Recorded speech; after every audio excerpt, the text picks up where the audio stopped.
Caitlin Clark, who of course broke the all-time I almost said NBA. I've been stuck on the NBA tonight. Caitlin Clark breaking the all-time NCAA scoring record.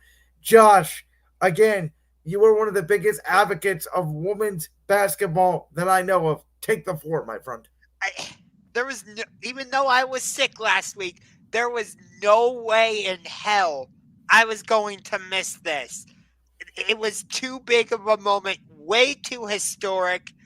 I mean, any arena Iowa has gone to this season, whether it's been on at home or on the road, fans have jammed the place wanting to see Caitlin Clark and what she's going to do.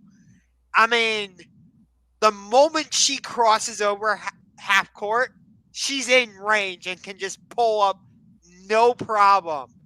And the way she broke the record was just so fitting for Caitlin Clark to pull up from that deep and hit the 3-pointer like it was nothing. You're just like, yep, that feels right. I agree. And she has, and I know we obviously all agree with this, she has sort of a Steph effect.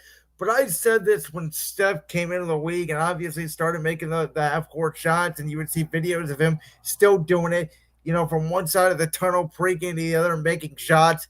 I do think basketball now, because young kids are growing up now, seeing Caitlin Clark, seeing Sabrina, seeing Steph. And I talk about the mid range is not really a thing anymore in basketball, period. And I agree, it was a fitting way for Caitlin Clark. She's a great shooter. She can knock it down anywhere. Obviously, a great player. We'll see where she lands in the WNBA.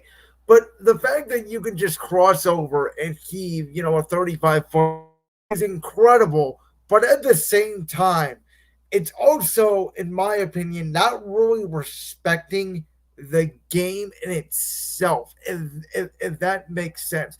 It's more of a look at me, I can drain it. Everybody, oh, it's impressive, but it's not crafting. I mean, your craft as a shooter, it's not helping your all around passing game, your dribbling game, your team basketball wise. That's where I think all the shooting and the jacking up from far away and the isolation and the way that some of these guys play. And again, I'm not trying to discourage Caitlin Clark at all, but this narrative that oh, it was so wonderful that she hit a 30 plus footer to hit the record. I get it, but I think it's a bad look for the overall vision of the sport because you're not supposed to do that. That's the thing. You're not supposed to, but she can. So she does She it. can, It but the issue with it is going to be, and I just alluded to it. Now she can do it. Steph can do it. Well, now all of these players are going to think they can do it, and a lot of them can. But when you miss, and people are going to start doing this in games, go to a rec basketball, go to a high school rec basketball game. You know how many kids don't even know what the post is anymore? And I may sound like a 60-year-old man at 24, and yeah, I you don't kind of care. do. And I don't care. But go look at basketball, the way it's Excuse me. the evolution of basketball of back to the basket, to the mid range, to the 3 point line. Now we're going to send it to half court. How long is it going to be till it's normal for someone to inbound the ball 1 foot from the other side of the basket and someone just heaves it, 94 feet down to the other end with ease? So here's the thing with Caitlin Clark. People are projecting that she is headed to the WNBA, which, if that's the case, the Indiana Fever just got a superstar in their lap because they would hold the number one pick.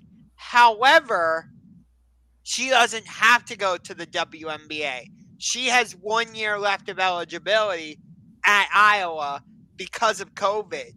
So the night she broke the record against Michigan, fans in Carver Hawkeye Arena were chanting, 1 more year, because they want her to come back.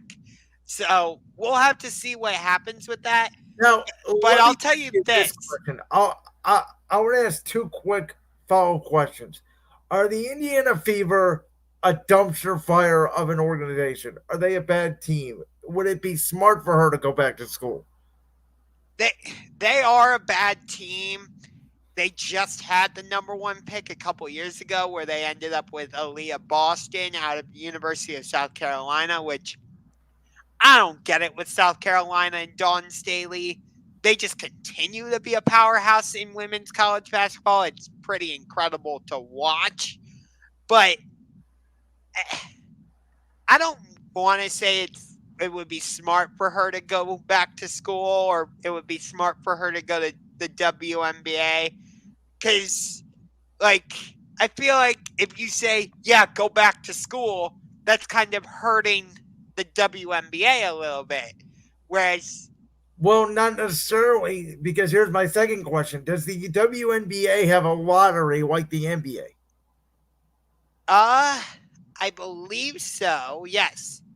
Okay, so let's say, Indiana uses the worst team. Well, they have a lottery that it doesn't mean they're going to get the number one pick. But if there's a chance the number one team in the WNBA is bad and she can go back to school and maybe get with a better organization, then I would say yes, absolutely go back to school, especially now with NIL, which depending on the sport, I think has helped and hurt college athletics. Yeah, and that's fair. And like you've already seen, she's appearing in commercials now for State Farm, and she was just on episode 3 of Sue's Places on ESPN Plus, which is a great series, by the way. I thoroughly enjoy watching that. Um, the Places series as a whole is fantastic. I would highly recommend going and watching it. But just in general, like, you look at what Caitlin Clark has done.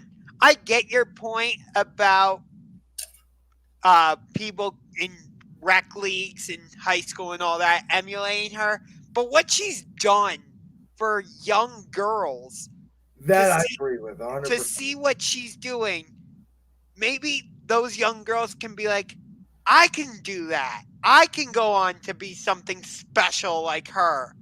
And you'll get more women and girls playing basketball, and maybe not just even basketball, but other sports. And we could get more big names in women's basketball and women's sports in general. And do I think we'll ever get like a women's football league that rivals the NFL? No, but would it be cool if we got like some type of professional women's football league? I think it would be somewhat interesting. You, I'm just bringing that up for example.